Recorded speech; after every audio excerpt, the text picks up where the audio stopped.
ತುಮಕೂರು ಜಿಲ್ಲೆಯಿಂದ ಇಂದು ಅದರ ಆಚರಣೆ ಮಾಡ್ತಾ ಇದ್ದೀವಿ. ಪ್ರಥಮವಾಗಿ ರಕ್ತ ಪರೀಕ್ಷಾ ತಂತ್ರಜ್ಞರೆಲ್ಲರಿಗೂ ಕೂಡ ದಿನಾಚರಣೆ ಶುಭಾಶಯನ ಅರ್ಪಿಸ್ತೇನೆ. ಭಾಳ ಹೆಮ್ಮೆಯಿಂದ ಹೇಳಬೇಕಂತಂದರೆ, ಯಾವುದೇ ಒಬ್ಬ ವ್ಯಕ್ತಿ ಜೀವ ಉಳಿಸ್ಬೇಕು ಅಂತಂದರೆ ಅದು ಆಪ್ರೇಷನ್ ಆಗಿ ಮತ್ತೊಂದು ರೀತಿಯಲ್ಲಿ ಆಗಬೇಕಂತಂದರೆ ಆ ವ್ಯಕ್ತಿಯ ಹಾಗೂ ಆ ವ್ಯಕ್ತಿಗೆ ಸಹಕರಿಸುವಂಥ ಆಪ್ರೇಷನ್ ಮಾಡುವಂಥ ವ್ಯಕ್ತಿಗಳ ಜೀವ ಭಾಳ ಮುಖ್ಯವಾಗಿರ್ತದೆ. ಅದರ ರಕ್ತ ಪರೀಕ್ಷೆಯನ್ನು ಮಾಡೋದ್ರ ಮುಖಾಂತರ ಅವ್ರಿಗೆ ಆಪ್ರೇಷನ್ ಮಾಡ್ತಾರೆ. ಆ ವ್ಯಕ್ತಿ ಹತ್ರ ಕಾಯಿಲೆ ಇಲ್ಲ ಅಂದಾಗ ಮಾತ್ರ ಡಾಕ್ಟ್ರುಗಳು ಭಾಳ ಧೈರ್ಯವಾಗಿ ಆಪ್ರೇಷನ್ ಮಾಡ್ತಾರೆ. ಆ ವ್ಯಕ್ತಿಗೆ ಕಾಯಿಲೆ ಇಲ್ಲ ಅಂತ ಗೊತ್ತಾದಾಗ ಮಾಡುವಂಥದ್ದು. ಅಕಸ್ಮಾತ್ ಕಾಯಿಲೆ ಇದೆ ಅಂದರೆ ಮುನ್ನೆಚ್ಚರಿಕೆ ಕ್ರಮವಾಗಿ ತನ್ನ ಜೀವವನ್ನು ಕೂಡ ಸೇಫ್ ಮಾಡ್ಕೊಂಡು ಕರ್ತವ್ಯವನ್ನು ನಿರ್ವಹಿಸ್ತಾರೆ. ಅಂಥ ಸೂಕ್ಷ್ಮವಾದಂಥ ಕ್ಷೇತ್ರ ನಮ್ಮದು.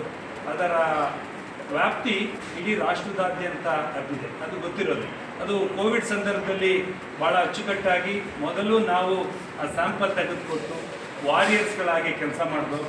ಅದು ಹೆಮ್ಮೆ, ಆ ಗೌರವ ಇಡೀ ಜಗತ್ತಿನಾದ್ಯಂತ ಲ್ಯಾಬ್ ಟೆಕ್ನಿಷಿಯನ್ಗೆ ಸಲ್ಲುತ್ತದೆ ಅಂತ ನಾನು ತುಮಕೂರು ಜಿಲ್ಲಾಧ್ಯಕ್ಷನಾಗಿ ಆ ಟೆಕ್ನಿಷಿಯನ್ಸ್ಗಳಿಗೆ ಗೌರವವನ್ನು ಸಲ್ಲಿಸೋಕ್ಕೆ ಇಚ್ಛೆಪಡ್ತೇನೆ.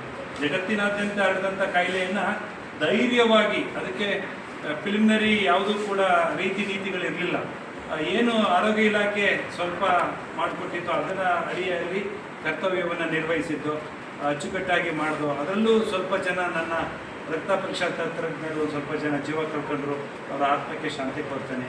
ಆ ಕೆಲಸ ನಿರ್ವಹಿಸ್ತಿರುವಂಥ ನನ್ನ ರಕ್ತ ಪರೀಕ್ಷಾ ತಂತ್ರಜ್ಞರೇ ಭಾಳ ಎಚ್ಚರಿಕೆಯಿಂದ ನಿಮ್ಮ ಜೀವ, ಬೇರೆಯವ್ರ ಜೀವ ಉಳಿಸೋದು, ಬೇರೆಯವ್ರ ಜೀವ ಉಳಿಸುವಂಥ ಸಂದರ್ಭದಲ್ಲಿ ಆಪ್ರೇಷನ್ ಮಾಡುವಂಥ ನರ್ಸ್ಗಳಿರ್ಬೋದು, ಡಾಕ್ಟ್ರುಗಳಿರ್ಬೋದು, ಅವ್ರ ಜೀವದ ಅಪಾಯವನ್ನು ತಡೆಯೋದ್ರ ಜೊತೆ ನಿಮ್ಮ ಜೀವವನ್ನು ಕೂಡ ಸೂಕ್ಷ್ಮವಾಗಿಡುವಂಥ ಕೆಲಸವನ್ನು ಮಾಡಿ ನೀವು ಕೂಡ ಸೇಫ್ಟಿಯಾಗಿರಿ ಅಂತ ಹೇಳ್ತಾ ಆ ಜನ್ಮದಿನಾಚರಣೆಯ ಹಬ್ಬವನ್ನು ಗೌರವಪೂರ್ವಕ ಆಚರಣೆ ಮಾಡೋಣ. ಮುಂದಿನ ದಿನದಲ್ಲಿ ಇನ್ನೂ ಹೆಚ್ಚಿನ ರೀತಿಯಲ್ಲಿ ಆಚರಣೆ ಮಾಡೋಣ ಅಂತ ಹೇಳ್ತಾ ಲ್ಯಾಬ್ ಟೆಕ್ನಿಷಿಯನ್ ಡೇ ಶುಭಾಶಯನ ಮತ್ತೊಮ್ಮೆ ಅರ್ಪಿಸಿ ನನ್ನ ಮಾತನ್ನು ಮುಗಿಸ್ತೇನೆ.